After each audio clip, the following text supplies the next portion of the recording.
Assalamualaikum second year.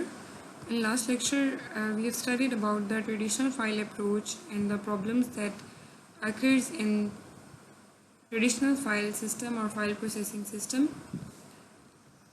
उन problems को overcome करने के लिए जो कि ट्रेडिशनल फाइल सिस्टम में या ट्रेडिशनल फाइल अप्रोच में फाइल प्रोसेसिंग सिस्टम में जो प्रॉब्लम्स पाई जाती हैं, उन प्रॉब्लम्स को ओवरकम करने के लिए, उन प्रॉब्लम्स को ख़त्म करने के लिए उनका एक सोल्यूशन जो दिया गया वो डेटाबेस की फॉर्म में इवॉल्व हुआ है।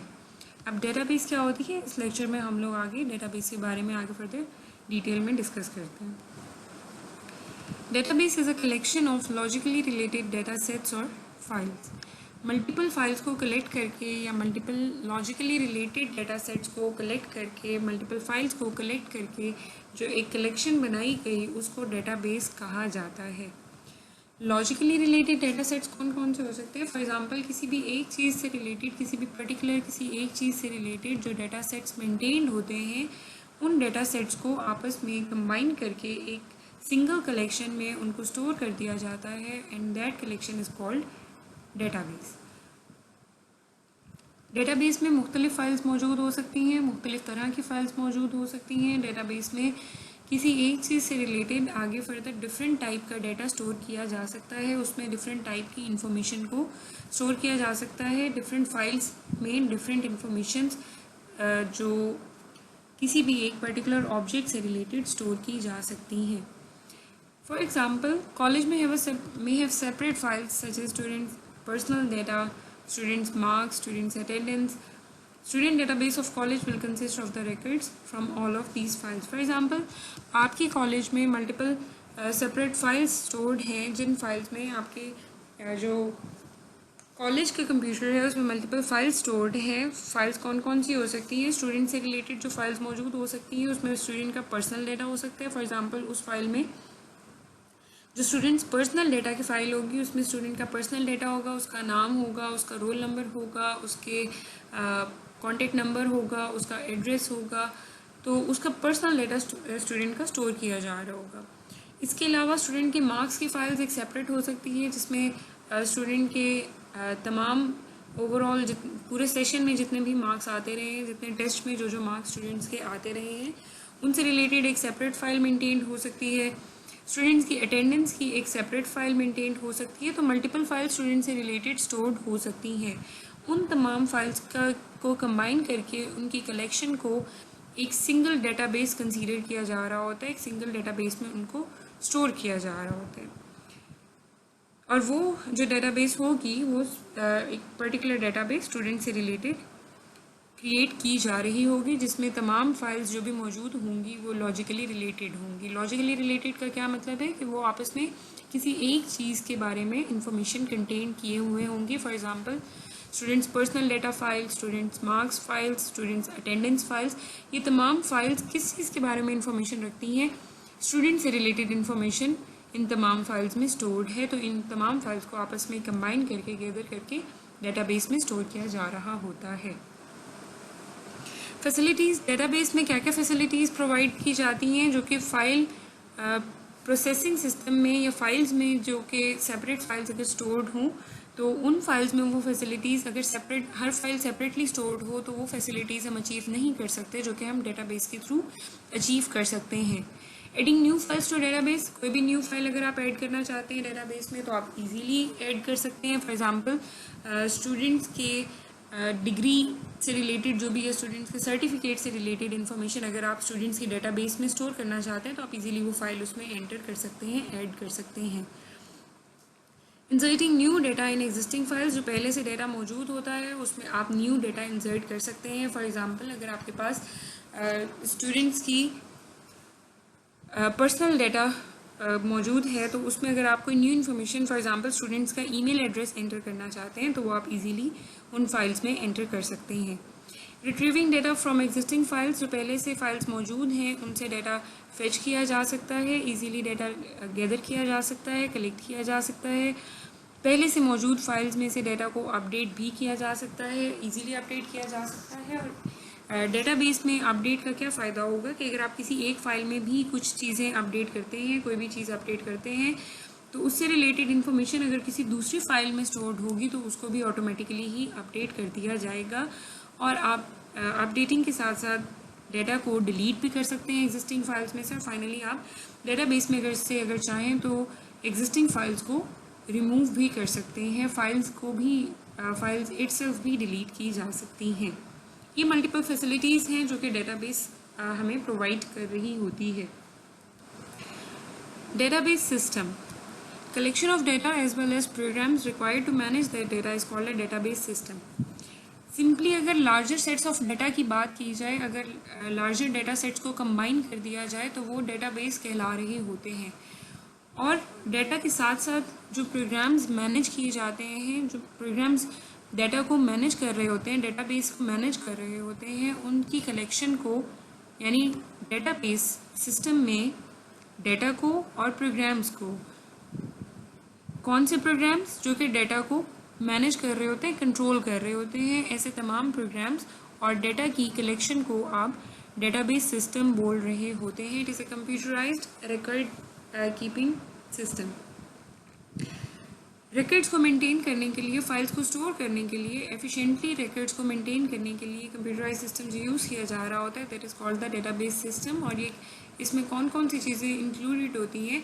बेसिकली डाटा होता है और प्रोग्राम्स जो उस डाटा को कंट्रोल कर रहे होते हैं, उसको मैनेज कर रहे होते हैं, वो कम्प्लीटली आप उसको एक डेटाबेस सिस्टम बोल रहे होते हैं। There is a difference between database and database system.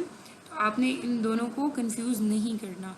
Database simply larger sets of database है, जो कि लार्जर डेटा सेट्स को आप डेटाबेस बोल रहे होते हैं। और डेटाबेस सिस्टम क्या है कि डेटा के साथ साथ वो तमाम एप्लीकेशन प्रोग्राम्स या वो तमाम प्रोग्राम्स, वो सेट ऑफ इंस्ट्रक्शंस जो कि डेटा को कंट्रोल कर रही होती हैं, मैनेज कर रही होती हैं, उसकी कलेक्शन को और डेटा को आप कंप्लीट एक डेटाबेस सिस्टम बोल रहे होते हैं।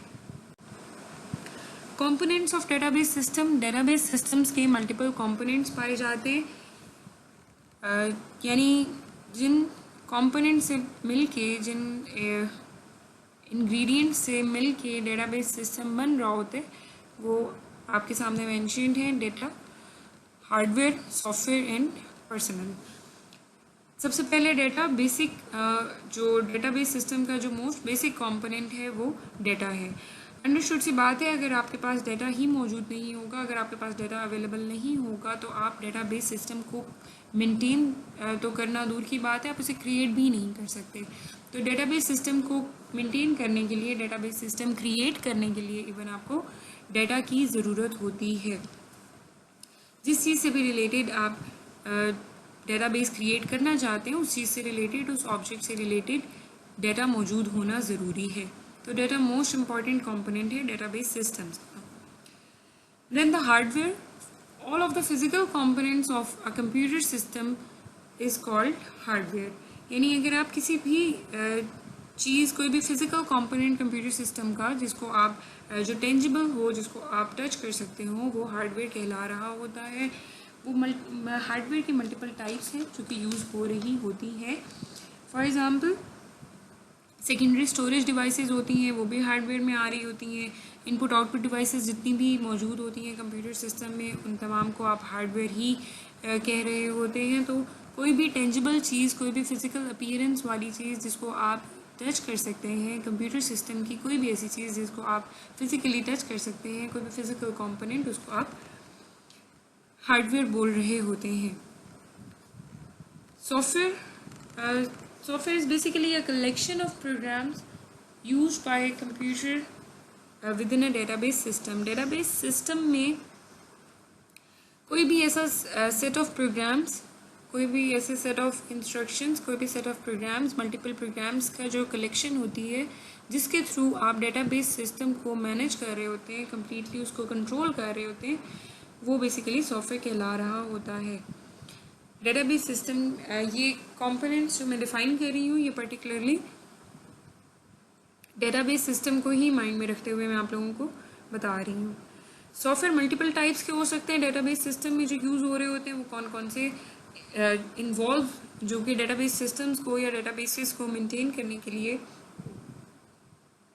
जो सॉफ्टवेयर यूज़ किए जा रहे होते हैं, वो मल्टीपल टाइप्स के हैं। First one is operating system software, database को क्रिएट करने के लिए, डेटाबेस को मैनेज करने के लिए आपको डेफिनेटली किसी न किसी ऑपरेटिंग सिस्टम सॉफ्टवेयर की ज़रूरत होगी। विदाउट ऑपरेटिंग सिस्टम आप डेटाबेस क्रिएट नहीं कर सकते। फिर DBMS सॉफ्टवेयर यानी डेटाबेस मैनेजमेंट सिस्टम सॉफ्टवेयर, ये बेसिकली डेटाबेस सिस्टम को मेंटेन करने के लिए, जो भी डेटाबेस सिस्टम आप क्रिएट कर रहे होते हैं उसको मेंटेन करने के लिए जो आप सॉफ्टवेयर यूज़ कर रहे होते हैं, डेटाबेसेस को मैनेज करने के लिए जो सॉफ्टवेयर आप यूज़ कर रहे होते हैं, जो एप्लीकेशन आप यूज़ कर रहे होते हैं, उसको आप DBMS सॉफ्टवेयर या डेटाबेस मैनेजमेंट सिस्टम सॉफ्टवेयर बोल रहे होते हैं। Application programs and utilities, multiple application programs जो यूज़ की जा रही होती हैं या मल्टीपल यूटिलिटी प्रोग्राम्स जो यूज़ किए जा रहे होते हैं डेटाबेस सिस्टम्स को कंट्रोल करने के लिए, मैनेज करने के लिए, उन्हें वो भी सॉफ्टवेयर ही के डोमेन में आ रहे होते हैं।